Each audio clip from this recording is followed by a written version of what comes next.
Good afternoon, everyone. Today we're joined by a guest who brings a deep level of experience in marketing, communications, and public storytelling in highly regulated industries, areas where getting the message right really matters. Audra Mitchell is the Director of Marketing and Communications at ACT Lab, where she leads brand strategy, content development, and multimedia outreach. Before joining ACT Lab, Audra served as Assistant Director of Marketing and Communications at Astrobotic Technology, where she helped lead communication strategy for one of the most exciting projects in recent space exploration, the historic Peregrine One lunar mission. And today we're going to talk with Audra about strategic communications, public relations role in news gathering, and the war room. Please join me in welcoming Audra Mitchell. Thanks, Aaron, so much for having me. I'm really excited to talk to you today and also, share what knowledge I have with your students. Awesome. Thank you. We'll dive right in. In our lesson plan, we're currently working to help students verify news sources versus news facts. Can you explain the public relation role that is played in our industry, specifically in the space industry? Yeah, absolutely. So, public relations plays an important role across all industries, but in a really nascent industry like the commercial space industry, it's really incumbent on companies to get the message out and to educate all of our stakeholders. And that includes providing updates on things like technological advancements and mission profiles within the space and technology industries, and then also to educate the general public about mission goals and also the importance of the space industry in general to the technology development here on Earth. What does space exploration do for me is probably what a lot of the general public is thinking. And it's really incumbent on the commercial space industry to tell that story. We talk about being in a post-truth world, where it probably seems like speed to market or scooping that story is of greater importance than accuracy. So really, it's more important than ever for public relations efforts to provide really clear, concise, and factual information to the public. Agreed, wholeheartedly. And so that, the majority, when you're in public relations, the majority of your task is communicating with stakeholders, the public, your organization, and reporters, obviously, to get the word out. Now, when things go wrong, is really when some of the most interesting and stressful moments happen. So today we're going to talk about the war room.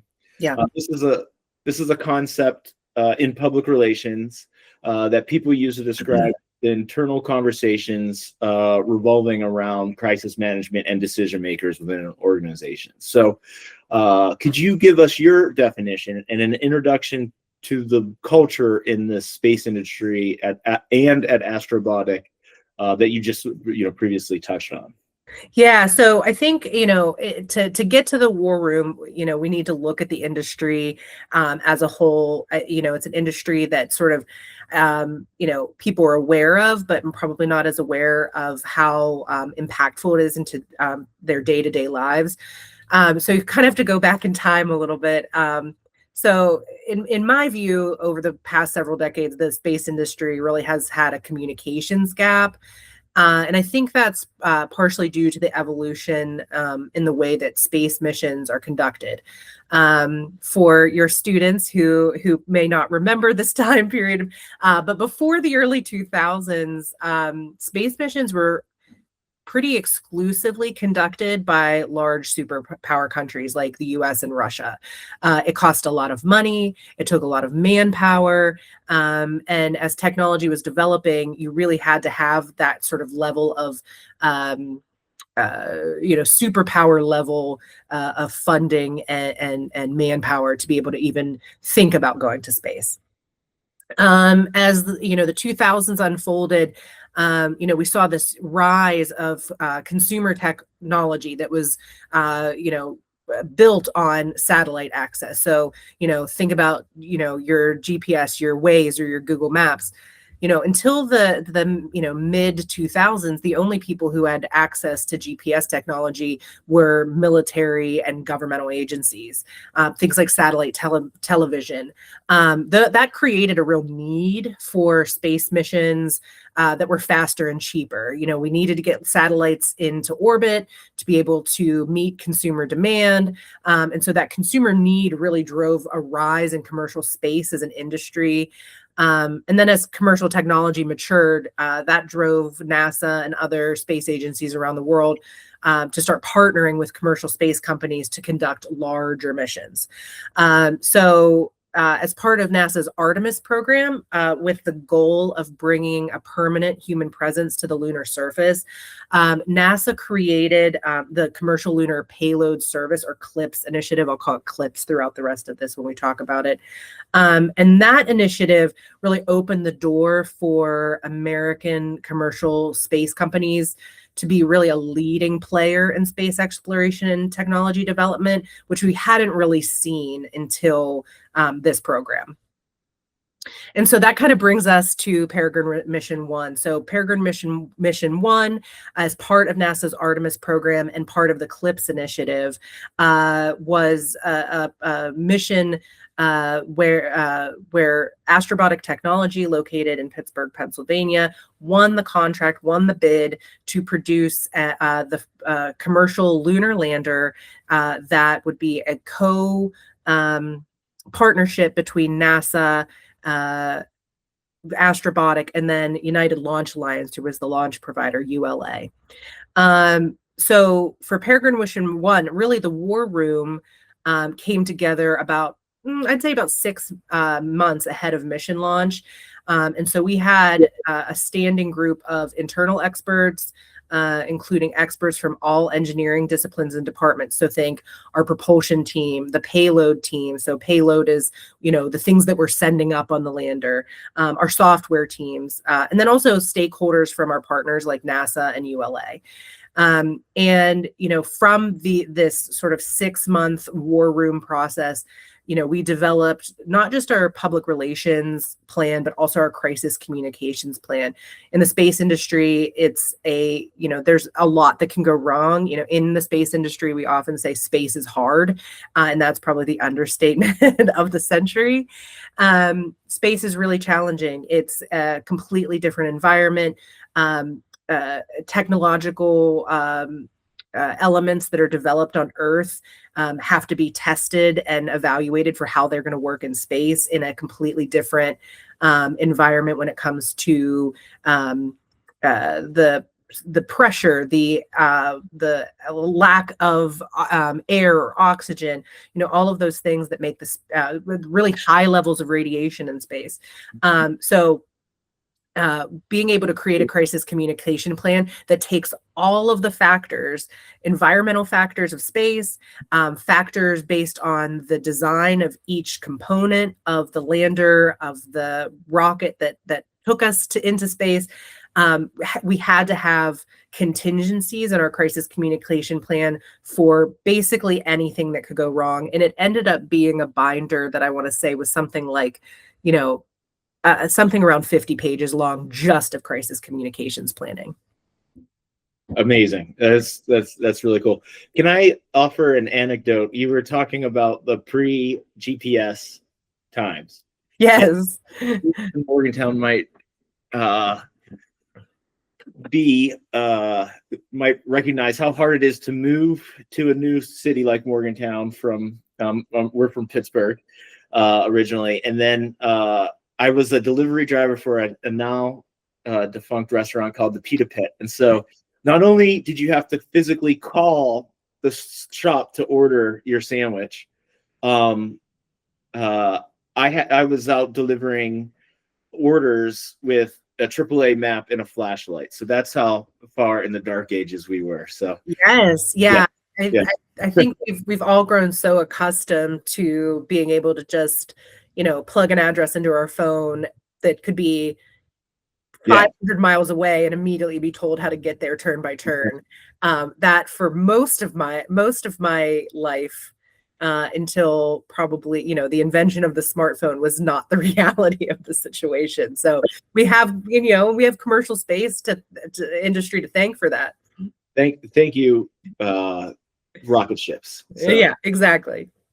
Okay, so now that you gave us that introduction to the war room, and you're setting up the pregame, if we will, before launch, let's get into the space mission, because I was hoping you'd walk us through the execution of that mission, and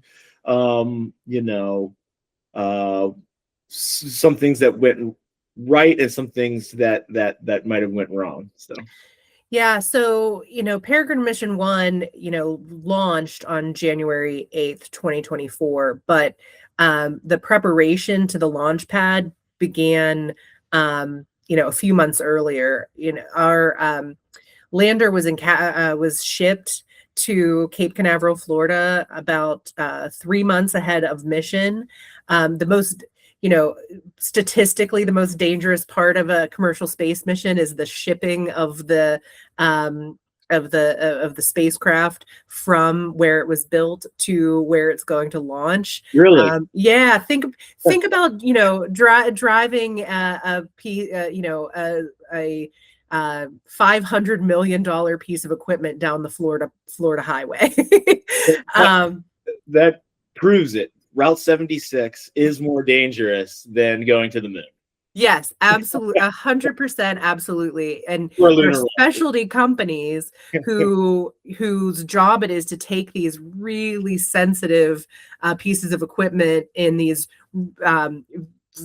custom boxes on long trips. These types of companies also move, like, think of, if they ever wanted to move, Michelangelo's David from Rome, they would have the capabilities of doing that. So, we said goodbye to Peregrine from our home in Pittsburgh, and our facility in Pittsburgh, a few months before it actually, we actually launched. But when we get to mission, there's a couple key phases. There's a process called encapsulation. So our partners at United Launch Alliance, basically where they put the lander, put Peregrine inside the rocket and close it up. And so it's kind of the last time anyone on Earth will see our lander that we loved and took such great care of and built with such care. And then after encapsulation, there are a whole host of activities and events, from different checkouts that each department will do. They'll run like final tests on Earth of the software, make sure everything's running. But for me, from a communications point of view, myself and the communications team traveled from Pittsburgh to Cape Canaveral about a week ahead of launch. And that was for a variety of reasons. One, payload customer support. So we had 20 payloads or scientific instruments on board Peregrine, all from different customers. About, I think, 5 or 6 of those were from NASA. We had an instrument from the European Space Agency. We had a rover from Carnegie Mellon University, which was the first student-built rover to ever operate in space. And then we also had some commercial payloads. So we had a company out of Japan, a well-known beverage brand called Pocari Sweat. They're actually our first payload customer, and they created a piece to be included on the lander that is a can of their drink in a powdered form, and then which it also includes a message to the children of Earth, with the idea of when it landed years from now, when a Japanese astronaut is on the moon, they could just add water and have a drink of Pocari Sweat. So we had a real mix of payload, which you don't see on NASA missions, but on commercial missions we have the opportunity to sell space We also did a partnership with the shipping company DHL called Moonbox, where individuals could, for a pretty small fee, send items, keepsakes to the moon. So the city of Pittsburgh actually sent a Kennywood token on it, and we had a lot of payload customers who participated in that program. So we had a lot of customers, whether they were science-based or commercial-based, that we had to, ensure that they had the experience during launch that they really deserve for really taking part in a historic mission. We had an entire media day at NASA's Media Center at Cape Canaveral, where space media, national media send their representatives, send their journalists, and they basically kind of do a round robin. So, our people sit in everybody sits in a different room, and then the journalists sort of move around to different spots to talk to the different experts.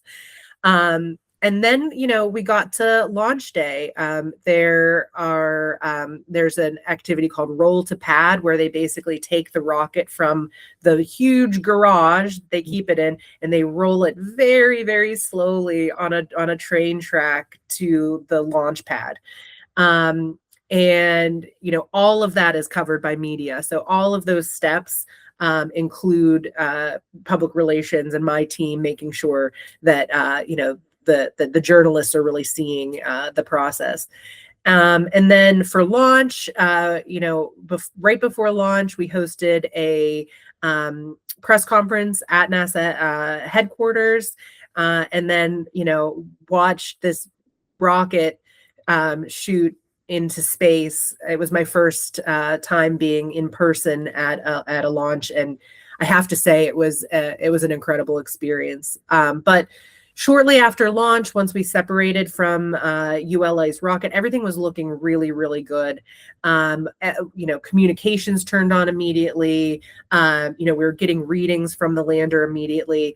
And then when we took over propulsion, pretty quickly we found out we had an issue. A helium valve. Valves keep things moving at the pressure and the speed you want them to in a propulsion system. Well, that valve, instead of closing when it needed to, it stayed open. So helium rushed into one of the propulsion tanks, and it made that tank explode. Had a big hole in it. And so we were leaking fuel out into space. For most missions, that would be the end of it. We knew immediately we weren't going to make it to the moon, but our engineers who were, our mission control was headquartered here in Pittsburgh. Our engineers really heroically found a way to adjust how the lander was getting fuel and how much it was using, and also the explosion and the leaking helium was causing the lander to spin uncontrollably. So about 2 minutes into a planned communications blackout, they were able to send up new code to the lander to get it to, one, stop spinning. So basically using propulsion the other way to stop it from spinning, and then to point it to the sun so that the solar panels would continue. So we had a few hours after that communication blackout that we knew was coming, where we didn't know if Peregrine was coming back. And so we waited and waited. And once that communications blackout window was over, we saw Peregrine again. So we knew we still had skin in the game, and we still had a mission to complete. So our payload team worked with all of the scientific payloads to basically change our mission profile from a lunar lander mission to a cislunar space mission. And at the end of the day, we operated for over 10 days in space. All of our scientific payloads turned on. The ones that would transmit data back to Earth did. 2 scientific papers came out of NASA. The IRIS team from Carnegie Mellon was able to send messages from the rover back to Earth. And so what could have been just a really lost mission turned into a whole different story. Now, in the commercial space industry and the space industry in general, when something goes wrong, it's typical for companies to sort of go internal and not provide any additional information. And, very early in the planning of this mission, from a communication standpoint, and it's really changed how commercial space missions are communicated and kind of taken away that communications blackout when something goes wrong. So, the mission sounded like it was a roller coaster from Yes. from stratospheric highs to crater-like lows. Pun fully intended. Yeah. And so, did you see any pushback in your war room, or how did you take control of that narrative when people might have, a lot of folks, especially I imagine engineers in the industry for a long time, don't like change. You know what I mean? Yeah, So, absolutely. yeah. How did you handle that? Yeah, just like a lot of industries, there are, the space industry is so specialized that there are people who have worked in this industry for their entire careers, and sometimes you fall into that. Well, that's how it's done, or that's how it's always been done. I think what sort of supported our thesis that that transparent communication was the way to go was the 6 months of pre-work we did with our crisis communications plan. We didn't sort of say, well, here's what I think we should do. The building of that plan also looked at other space missions, commercial and governmental, and what happened if there was, something went wrong. We looked back all the way through, Challenger and, issues in early Mercury programs that, caused loss of life even, and really looked at how that communication was handled and, what was positive, what was negative. So we really built a really strong case. We didn't just come in and say, I think this is what we should do. We spent 6 months really fine-tuning and crafting that communications plan, utilizing, research to back us up. So when somebody may have had a pushback or a concern, we were able to meet it with, real life, either, data-driven or anecdotal evidence to support our thesis. And honestly, once people started to see how positive the reaction was to the way we were managing the communications aspect of this mission, the naysayers got quiet really quick. Like when we first had the anomaly, we were being told by some of our partners, like, hey, maybe you want to pull back the transparency. But as soon as they saw the reaction that we were getting, and the engagement we were getting on across social media, and by we were being covered in newspapers in 5 different African countries. We're a little space company in Pittsburgh, Pennsylvania. So I think when they kind of saw the rubber hit the road and realized, wait a second, this is gaining traction and gaining steam, the naysayers got quiet pretty quick. Great. That's an amazing story. Thank you for sharing it. Yeah. Now, as you know, a lot has changed since we were both undergrads studying media. Do you have any suggestions for the seniors and the juniors who are considering a career in our industry, and how should they approach the rapidly changing industry? Yeah, I think for me, like my recommendation is going to be based off of my career, in that you want to, one, diversify your skill set. When I came into the media industry, I started as a writer and producer, primarily working in corporate and commercial video production. And when the Great Recession of 2007, 2008 hit, layoffs started happening, and I was 2 or 3 years into my career at that point, and I thought, oh crud. The people who can only do one thing are being laid off, while the people who have 4 or 5 different skill sets are being kept. And so I thought, okay, I need to diversify my skill set. And so at that time, social media was just sort of a brand new little baby. And so I said, I'm young. Social media at that time was really geared to people like me. And I said, okay, I'm going to become an expert on social media as well. And then from there, I was like, okay, now we're going to add PR to my repertoire. So I've really grown and grown in my skill set. And on the other side of that is if you can find an industry or a speciality, like for myself, highly regulated environments. So right now I'm in the cannabis space, which is, as we know, highly regulated. Commercial space. I've worked for gambling and casinos, liquor control boards, financial services, all really highly regulated environments that really require some nuance that, especially like a large retail or commercial entities don't. And so for me, it's diversify your skills and at the same time, find a way to narrow your focus, kind of like industry or speciality in that way. I think for me has done wonders. I've been able to work in industries, a variety of industries consistently for 20 years. I found myself to be, somewhat recession proofed. And so to me, I think, that would be something I can say worked for me. And I think that strategy can work for others.